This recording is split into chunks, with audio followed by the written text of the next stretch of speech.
السلام علیکم ورحمۃ اللہ وبرکاتہ۔ ایک اہم مدعے پہ بات کرنے کے لیے حاضر ہوئے ہیں۔ میں یاسر بھٹی آپ کی خدمت میں حاضر ہوں۔ ہم مسلمان اصل میں اپنی حقیقت کو بھول بیٹھے۔ یہی وجہ ہے کہ ہم اس وقت ان پریشانیوں سے دوچار ہیں جو کوئی معنی نہیں رکھتی ہیں۔ اللہ تبارک و تعالیٰ نے قرآن پاک میں ارشاد فرمایا، اعوذ باللہ من الشیطان الرجیم، بسم اللہ الرحمن الرحیم، والعصر ان الانسان لفی خسر۔ اللہ تبارک و تعالیٰ کی ذات قسم کھا رہی ہے، قسم ہے زمانے کی کہ انسان خسارے میں ہے۔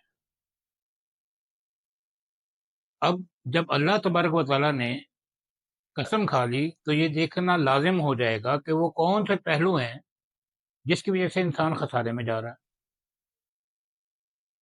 اس میں سب سے بڑا پہلو جو آج کل بہت عام ہے اور لوگ کھنچے ہوئے جا رہے ہیں اس طرف، وہ ہے اپنے عقیدے میں غلطی۔ اب عقیدہ کیا ہے؟ عقیدہ یہ ہے کہ اللہ تبارک و تعالیٰ نے ہمیں ہر بیماری کا علاج دیا ہے۔ اللہ تعالیٰ نے کوئی ایسی چیز پیدا کی ہی نہیں جس کا علاج نہ ہو۔ وہ ایسی کوئی بیماری یا ایسی کوئی چیز جو اللہ کی توبہ نعوذ باللہ دست قدرت میں نہیں، ایسی کوئی چیز نہیں۔ اللہ تبارک و تعالیٰ نے وہ علم عطا کیے جس سے انسان آج چاند پہ، ستاروں پہ پہنچ۔ اللہ تبارک و تعالیٰ نے آپ کو شعور عطا کیا، سوچنے سمجھنے کی صلاحیت عطا کی، لیکن ہم ان تمام صلاحیتوں کو چھوڑ کے کسی اور کے اوپر اعتبار کر کے بیٹھ جاتے ہیں۔ اس کی ایک سب سے بڑی وجہ یہ ہے کہ ہم اپنی حقیقت یعنی کہ قرآن پاک کو بھول بیٹھے۔ بظاہر شاید ہم تلاوت کرتے ہوں لیکن ہمارے دل میں وہ چیز نہیں، ہمیں اس چیز کا یا علم نہیں، یا علم ہوتے ہوئے بھی ہم اس چیز سے لا تعلقی اختیار کرتے ہیں۔ جیسے کہ جنات کے معاملات اگر لے لیے جائیں، اللہ تبارک و تعالیٰ نے واضح طور پہ آپ کو اس چیز کا علاج بھی بتایا، جس میں میں کوئی پیر نہیں ہوں کہ میں اگر آپ کو چیزیں کوئی بتاؤں گا تو لازماً اس سے کوئی معاملات حل ہو جائیں گے۔ ہاں، میں اپنے نالج کے مطابق یہ بتا سکتا ہوں کہ اللہ کے اوپر بھروسہ اور تلاوت قرآن پاک سے آپ کی ان بیماریوں کا حل نکل سکتا ہے۔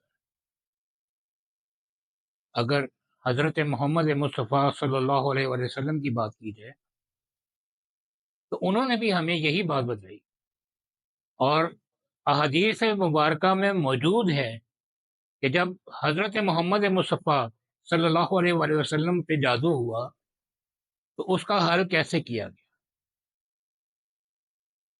نمبر 3، اکثر ہمارے بھائی اور بہن ایسے لوگوں کے پاس پہنچ جاتے ہیں کہ جن کا دعویٰ ہے کہ ان کے پاس موکلات ہیں، جنات ہیں، اور ان کی بہت سی عجیب و غریب حرکات جو ہیں وہ مجبور کر دیتی ہیں ان کے سامنے سوال کرنے۔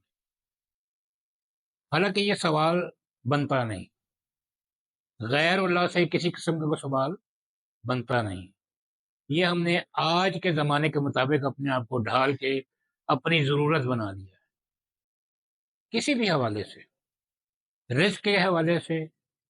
اب اگر رزق کا معاملہ دیکھا جائے تو اللہ تبارک و تعالیٰ نے وعدہ فرمایا ہے کہ وہ رزق عطا کرے گا، اس کے لیے آپ کو تھوڑی محنت کرنی پڑے گی، رزق اللہ نے عطا کرنا ہے۔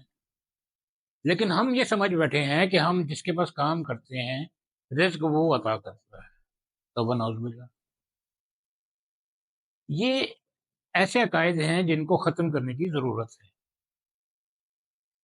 کیا آپ سوچ سکتے ہیں کہ کوئی ایسا شخص جو گندگی میں بیٹھا ہو یا اس کے ارد گرد گندگی ہو، ناپاکی ہو، اور وہ ناپاک چیزوں کو استعمال کرتا ہو یا ناپاک چیزوں کو کھاتا پیتا ہو، ایسے لوگوں سے آپ کیا امید رکھیں گے کہ اللہ تبارک و تعالیٰ ایسے لوگوں کے ہاتھوں میں شفا عطا فرمائیں گے؟ جبکہ ہمارا عقیدہ تو یہ ہے کہ اگر قرآن پاک کو ہاتھ بھی لگانا ہے تو ہم باوضو ہوں، اس میں کسی قسم کی کسی کو بھی کوئی کرٹیسائز نہیں کیا جا رہا، یہ ایک عام بات ہے۔ ہمارے معاشرے میں آج کل یہ ایک عام پہلو ہے جس کو ہر کوئی ڈسکس کر رہا ہے۔ تو جب ہم قرآن پاک کو باوضو کے ہاتھ لگاتے ہیں تو آپ کیسے یہ بات سمجھ لیں گے کہ ناپاک غلط چیزوں کو استعمال کرنے والا قرآن پاک کے ذریعے آپ کا علاج کر پائے گا؟ تو میرے بھائیوں اور میری بہنوں، اپنے آپ کو اس قابل بنا لو کہ اللہ تبارک و تعالیٰ کے آگے آپ جو بھی طلب کرو وہ آپ کو مل جائے۔ علامہ اقبال صاحب کا ایک شعر یہاں پہ یاد آیا کہ خودی کو کر بلند اتنا کہ ہر تقدیر سے پہلے خدا بندے سے خود پوچھے بتا تیری رضا کیا ہے۔ اگر اس کو گہرائی سے دیکھا جائے تو یہ وہ بات ہے کہ جو سمجھ آ جائے تو ہر چیز کی حل ہو جاتی ہے، کہ اپنے آپ کے اندر وہ صلاحیتیں پیدا کی جائیں جس سے اللہ تبارک و تعالیٰ کی ذات اس انسان سے خود یہ پوچھے کہ آگے تو کیا کرنا چاہتا ہے، میں وہی تیرے حق میں بہتر کروں۔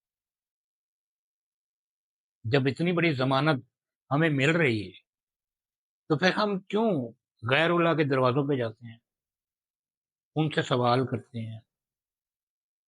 اس کا صاف صاف مطلب یہ نہیں ہوتا کہ ہم نے اللہ کے اوپر بھروسہ ہی کرنا چھوڑ دیا۔ اس کا صاف صاف مطلب یہ نہیں کہ ہم اپنے آپ کو اس قابل ہی نہیں سمجھتے کہ اگر ہم اللہ تعالیٰ سے کوئی چیز مانگیں گے تو وہ ہمیں عطا فرمائے گا۔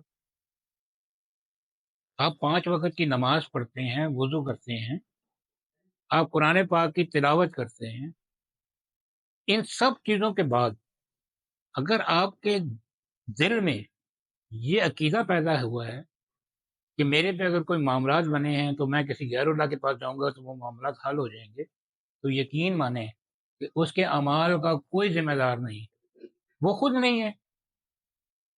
آپ کو نہیں پتا کہ وہ 5 وقت نماز پڑھتا ہے کہ نہیں، آپ کو نہیں پتا کہ وہ قرآن پاک کھول کے بھی دیکھتا ہے کہ نہیں۔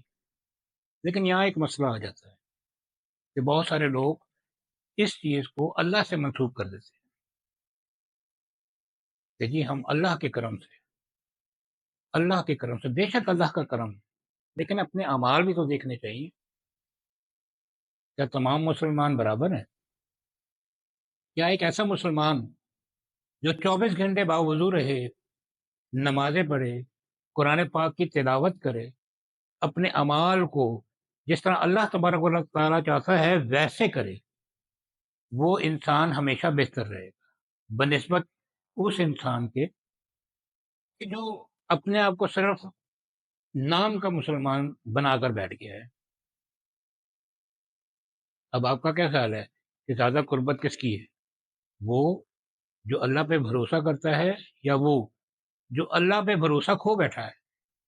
تو نعوذ باللہ، یہ بات کرتے ہوئے مجھے خود بڑا عجیب لگ رہا ہے، لیکن ہمارے اعمال یہ چیزیں کو ڈیفائن کر دیتے ہیں۔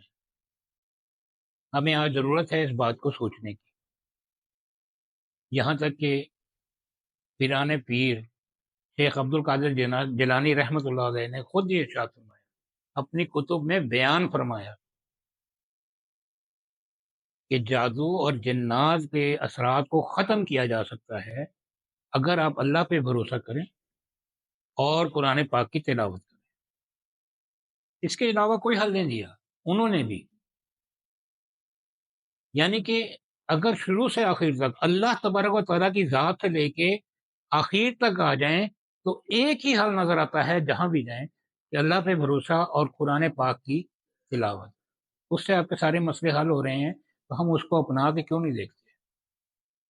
ہم ان چیزوں کو کر کے کیوں نہیں دیکھتے؟ ہم کیوں بھاگ بھاگ کے ان لوگوں کے پاس جاتے ہیں جن کا نہ ہمیں دین کا پتہ، نہ دنیا کا پتہ، نہ ایمان کا پتہ، نہ ان کے اعمال کا پتہ؟ سوچنا چاہیے۔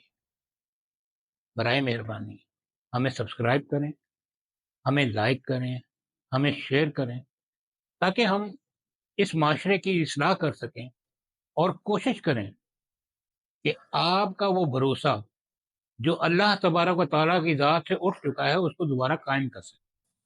اللہ تعالیٰ ہم سب کا حامی و ناصر ہو۔ اللہ حافظ۔